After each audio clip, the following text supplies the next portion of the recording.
Hey y'all. So the Temptations is my favorite male group. So today I want to talk about Paul Williams. Paul Williams was born and raised in the Ensley neighborhood of Birmingham, Alabama.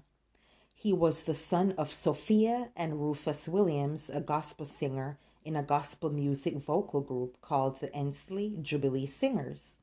He met Eddie Kendricks in elementary school. Both boys shared a love of singing and sang in their church choir together.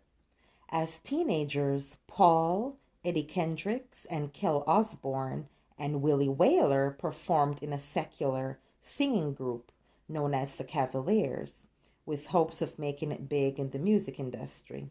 In 1957, Williams, Kendricks, and Osborne left Birmingham to start careers, leaving Whaler behind.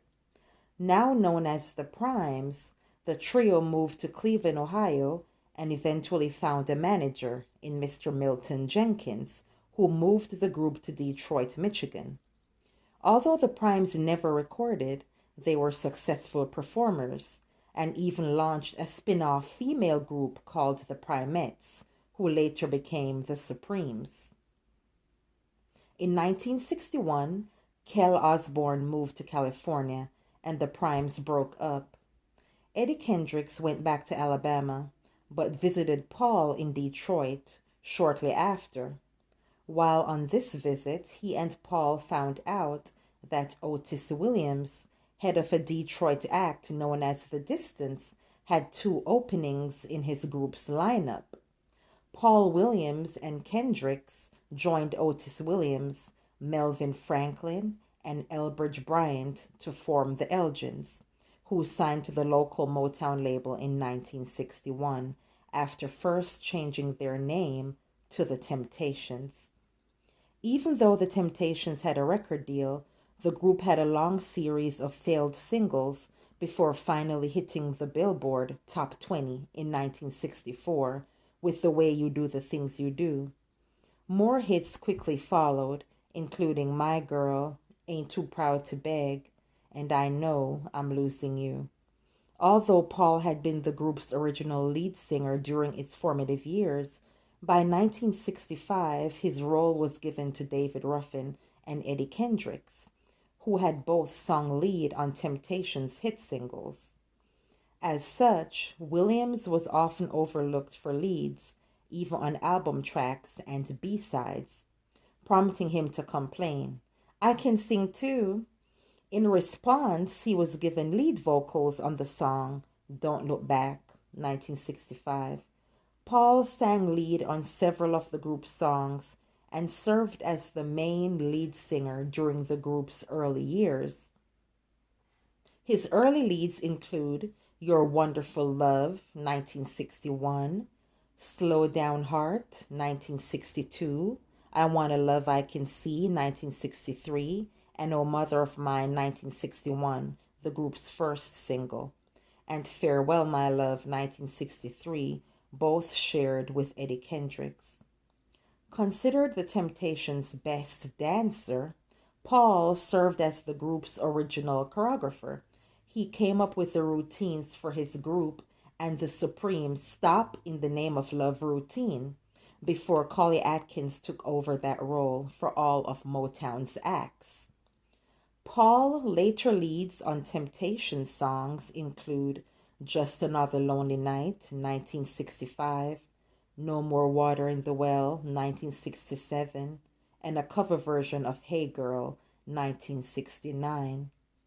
Paul also sang lead with Dennis Edwards, who joined in 1968 on Motown's first Grammy Award winner, Cloud Nine. One of his best known lead performances is his standout live performance of For Once in My Life from the television special TCB, originally broadcast on December 9th, 1968 on NBC. The live version of the song Don't Look Back is also frequently cited as one of his standout performances. He also took over the lead vocal for live performances of My Girl following David Ruffin's departure from The Temptations. Now, Paul suffered from sickle cell anemia, which frequently devastated his physical health. In 1965, Paul began an affair with Winnie Brown, hairstylist for the Supremes and a relative of Supremes member Florence Ballard. But Paul was still devoted to his wife and children. Life on the road led to Williams developing alcoholism. Otis Williams recounted how he used to only see Paul drink milk, and it was hard to see him go from drinking milk to drinking alcohol. In the spring of 1969, Paul and Brown opened the Celebrity House West, a celebrity fashion boutique in downtown Detroit. The business was not as successful as planned, and Paul soon found himself owing more than $80,000 in taxes. His health had deteriorated to the point that he would sometimes be unable to perform, suffering from combinations of exhaustion and pain, which he combated with heavy drinking. Each of the other four temptations did what they could to help Paul, alternating between raiding and draining his alcohol bottles, personal interventions, and keeping oxygen tanks backstage. Ultimately, Paul's health, as well as the quality of his performances, continued to decline, and allegedly he refused to see a doctor. Because Paul's voice had become devastated due to his respiratory illness and alcoholism, the Temptations decided to enlist an on-hand fill-in for Paul, Richard Street, then lead singer of fellow Motown act The Monitors, and formerly lead singer of The Distance, was hired to travel with the Temptations and sing all of Paul's parts.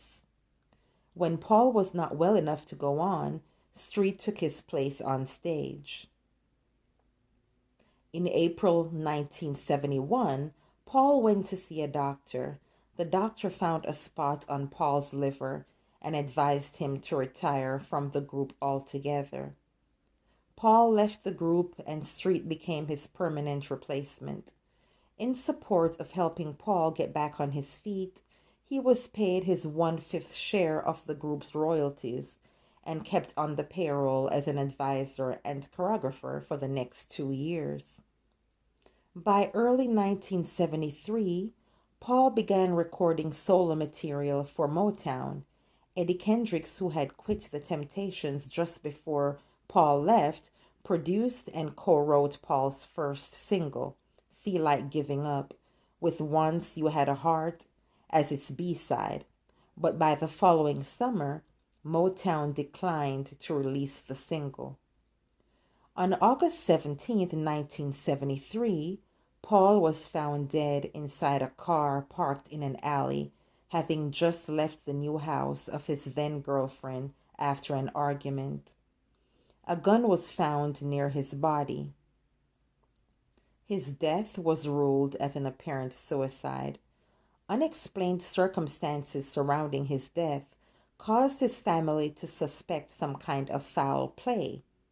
First, Paul was shot on the left side of his head, but his gun was found in his right hand. In order to have shot himself, Paul would have had to angle his gun in an impractical manner. Second, a bottle found in his left hand shattered, as if he had dropped it. Well, the bottle was found by his left, and it was shattered, as if the bottle dropped from his hand. And third, the gun had been fired twice, but only one bullet was lodged inside Paul. Now, why would someone get into his car half-dressed, drive a few blocks, and then commit suicide? I'm interested to know that one, y'all. Paul's funeral was held on August 24th with his family and former bandmates in attendance. He was survived by his wife, Mary Agnes Williams, and 5 children, Sarita, Kenneth, Paula, Mary, and Paul Jr., who later joined a Temptations splinter group, the Temptations Revue, featuring Dennis Edwards. Paul also had three other children: Paul Williams, Lucas, Anthony Johnson, and Derek Vineyard. Paul is buried at Lincoln Memorial Park Cemetery, Clinton Township, Macomb County, Michigan, in Lot 275, grave number 4, Section G. As a member of the Temptations, Paul Williams was inducted in the Rock and Roll Hall of Fame in 1989, the Vocal Group Hall of Fame in 1999, and the Rhythm and Blues Music Hall of Fame in 2013. Both of his solo recordings were later released by Motown on Temptations-related compilations in the 1980s and 1990s. Paul was a very talented man who left too soon. Rest in peace, Brother Paul. If you like these types of stories, please subscribe, and I'll see you next time.